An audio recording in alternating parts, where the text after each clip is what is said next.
আজকেই তো জিততো না এবছরের সরকার 2024-এ, হঠাৎ করে ইলেকশন কমিশন ভোটের পার্সেন্টেজ বাড়িয়ে দিল।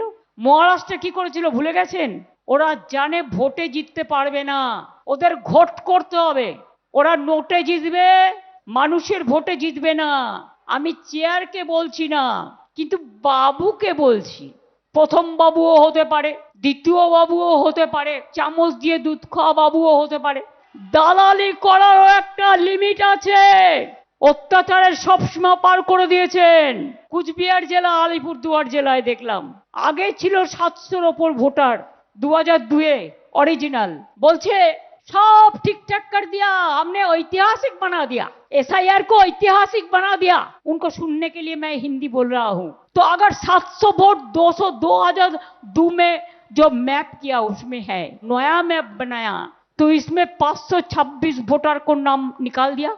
अगर आप लोग कोई सोचता है ना 2000 पहले का 2 का पहले आप लोग को नाम है, नहीं है। सबको फॉर्म फिलअप करना पड़ेगा, झूठा कह रहा है।